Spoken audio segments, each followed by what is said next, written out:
di Raja Malaysia. Kedua kumpulan ini menjaga keselamatan, kesejahteraan rakyat Malaysia. Dan Yohanes Pembaptis mengatakan jangan merampas dan jangan memeras. Maksudnya saudara, jangan salah guna kuasa.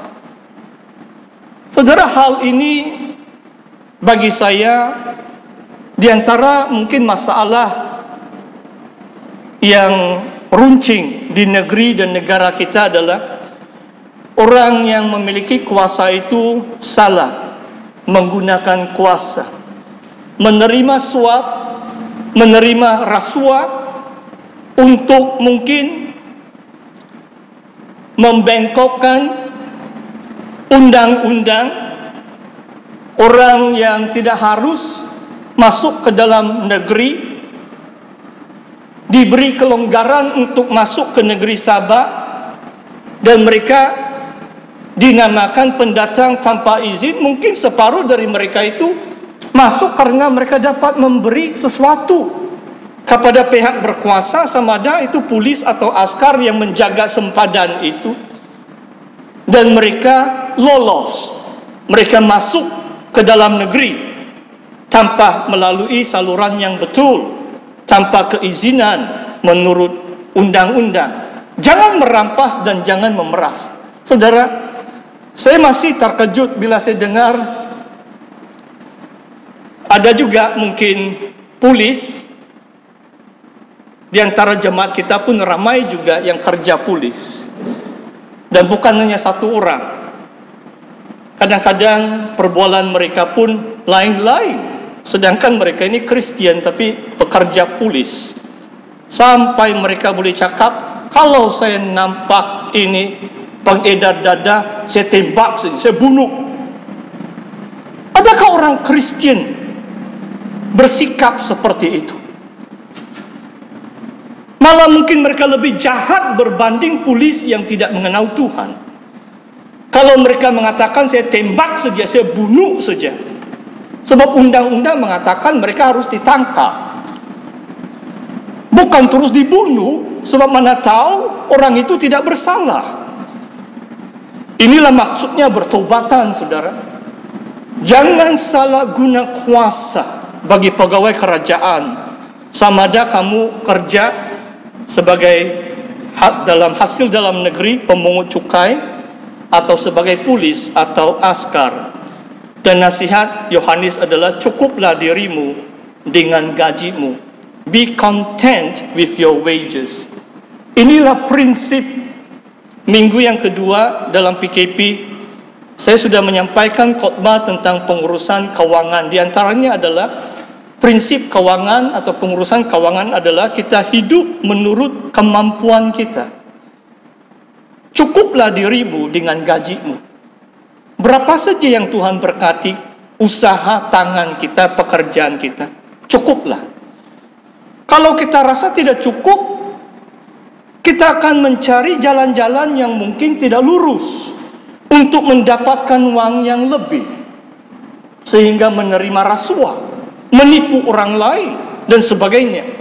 Karena rasa tidak cukup dengan gaji Anda. Inilah saranan dari firman Tuhan. Inilah buah-buah pertobatan. Kalau kita mengaku Tuhan sebagai Tuhan dan penyelamat kita, kalau kita mau terlepas dari murka yang akan datang, hasilkanlah buah-buah yang sesuai dengan pertobatan. Saudara, saya mau masuk terus dalam ayat tentang baptisan api.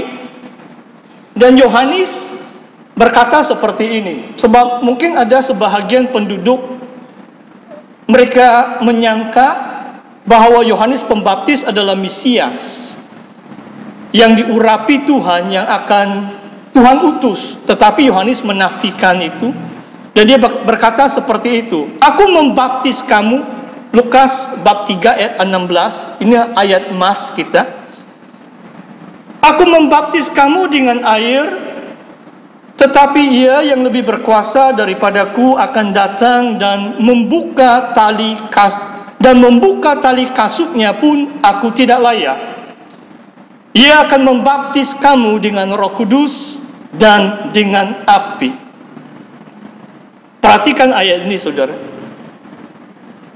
Kalau kita mengenal siapa Tuhan kita, Yesus Kristus, berbanding dengan Yohanes Pembaptis, seorang nabi yang hebat, diutus oleh Allah, Yohanes Pembaptis mengatakan, aku tidak layak untuk membuka tali kasut Yesus Kristus.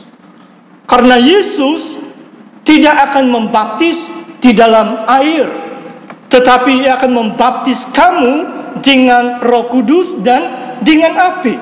Saudara, saya mau jelaskan kedua kalimat ini. Tapi saya akan teruskan pembacaan firman Tuhan dalam ayat seterusnya, ayat 17. Alat pengambi sudah di tangannya untuk membersihkan tempat pengerikannya dan untuk mengumpulkan gandumnya ke dalam lumbungnya, tetapi debu jerami itu akan dibakarnya dalam api yang tidak terpadamkan. Saudara, perhatikan ayat ini, saudara. Baptisan Roh Kudus dan api. Yesus akan membaptiskan mereka dengan Roh Kudus dan dengan api. Dan Yohanes Pembaptis memberi satu gambaran, satu kiasan, di mana seolah-olah Tuhan sedang mengumpulkan gandumnya ke dalam lumbungnya, tetapi debu jerami itu akan dibakar dalam api. Maksudnya, saudara, adalah ini. Baptisan Roh Kudus berbicara tentang mereka yang bertobat dan menghasilkan buah pertobatan itu. Kalau saudara inginkan Tuhan Yesus membaptis saudara dalam rohnya, saudara harus bertobat, menghasilkan buah pertobatan itu. Baptisan api sebaliknya adalah penghakiman Tuhan atas mereka yang tidak menghasilkan buah pertobatan. Orang yang bertobat diibaratkan sebagai gandum. Inilah milik Tuhan. Tuhan mengumpulkan gandumnya.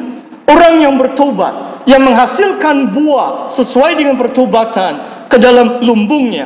Tetapi orang yang tidak bertobat, tidak menghasilkan buah pertobatan, Tuhan akan membaptiskannya dengan api. Api penghakiman Tuhan yang tidak menghasilkan buah pertobatan itu. Saudara, saya mau jelaskan tentang konsep tadi. Yohanes Pembaptis mengatakan, siapakah kamu melarikan diri dari murka yang akan datang? Apakah maksudnya murka yang akan datang? Ada satu konsep dalam firman Tuhan berbicara tentang hari